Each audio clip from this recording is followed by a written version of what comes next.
Oh, I'm sorry. Yes, we'd like to recognize our former Majority Floor Leader, Senator Joel Villanueva, Mr. President.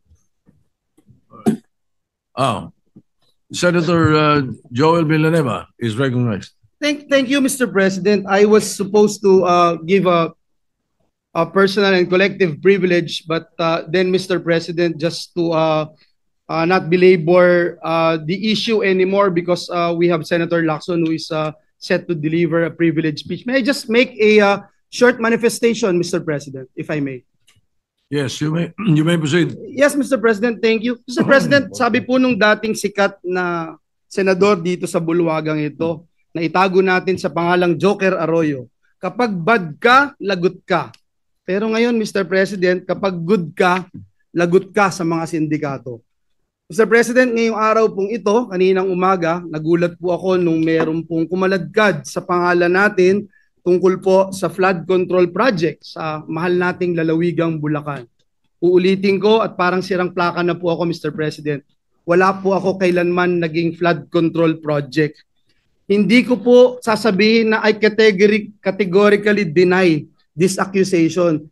Dahil po may resibo po tayo. Meron po pwedeng i-verifika kung bakit ito nangyayari.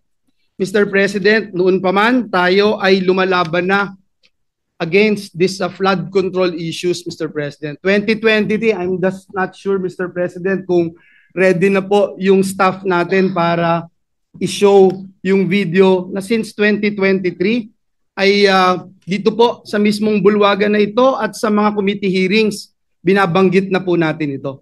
Please.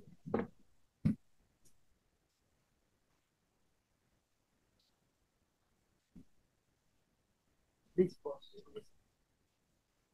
Na kinausap ko nitong nakaraang Karina, ang lahat nagsasabi, mas worse. Yung dating hanggang bewang, lagpas tao na. Yung dating hindi binabaha, binabaha na. Hindi inaabot na bahay, binabaha na. So, I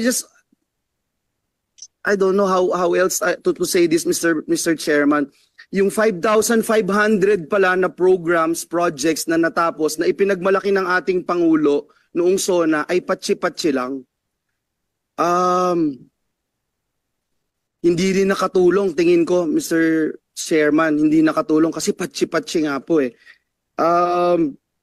Sana ang hiling ko na lang po ay kahit na hindi po masisimulan next year, makita po natin talaga yung master plan para po meron ding confidence yung mga kababayan natin that it's really moving, Secretary. Kasi kung titingnan nyo po from last year tsaka this year, baka walang magsabing nag-improve talaga sa amin and I'm speaking from personal experience.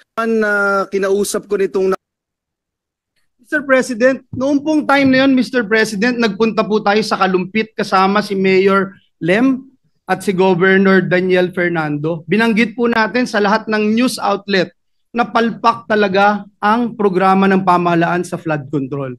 2 years later, Mr. President, ang Pangulo ng Republika ng Pilipinas pumunta rin po doon sa the same town with the same mayor and with the same governor at sinabi rin po ng ating Pangulo, palpak nga ang flood control program ng pamahalaan. Mr. President, para po tayong sirang plaka, dito sa Senado paulit-ulit, 1.4 billion pesos ang budget ng gobyerno pero nasaan po itong flood control na ito?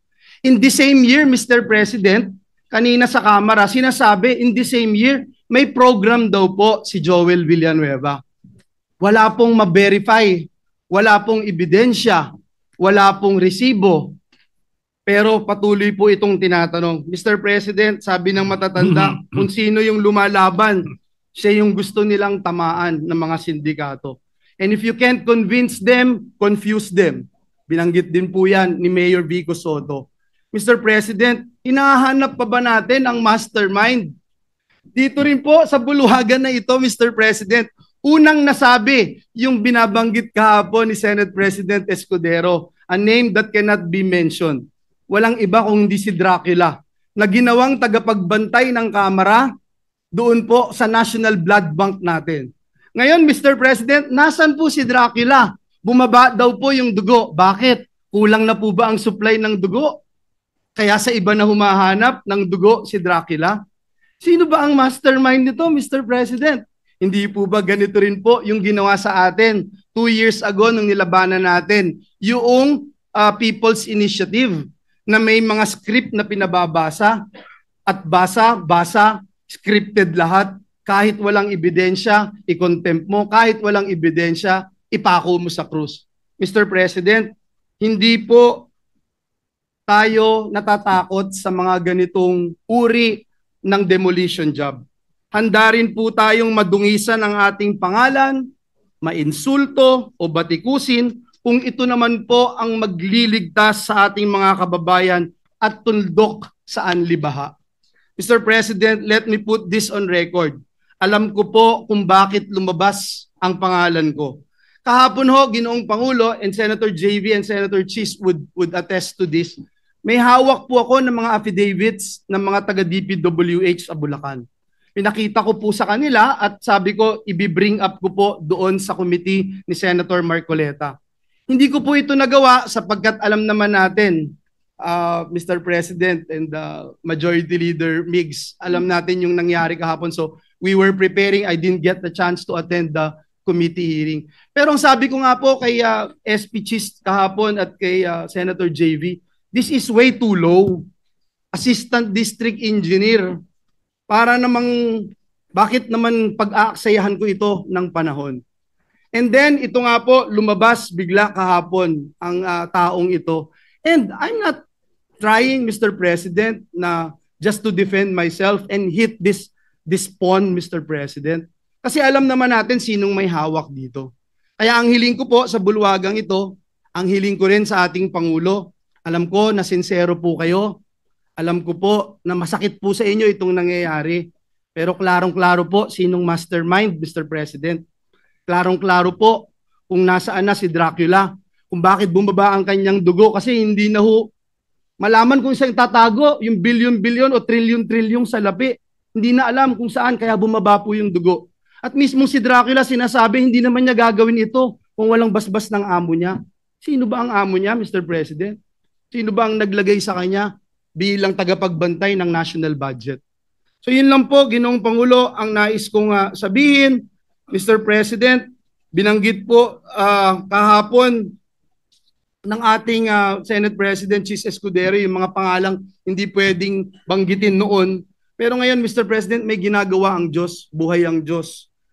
Ito pong nangyayaring ito, alam po niya na ito'y maglilid sa katotohanan at ang katotohanan ang magpapalaya sa atin. Uulitin ko po, Mr. President, hindi lang po categorically denying yung binabatong putik sa atin at para dumihan ang ating pangalan. May resibo po tayo, madaling verifikahin, tayo po ay more than willing mag-undergo at sumali sa anumang investigasyon sapagkat wala po tayong tinatago. Ngunit ang hiling ko, Mr. President, atin pong alamin at siguruhin na may ebidensya yung ating mga sinasabing sangkot dito. At sa mga susunod na pagdinig, bibigay ko po lahat ng aking nalalaman. Wala din po akong sasantuhin gaya ng sinasabi ko noon pa. At Mr. President, I will never betray my principle. I will never, ever,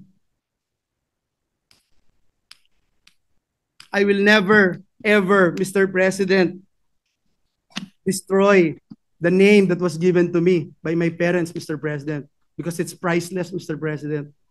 The Bible says a good name should be chosen than great riches.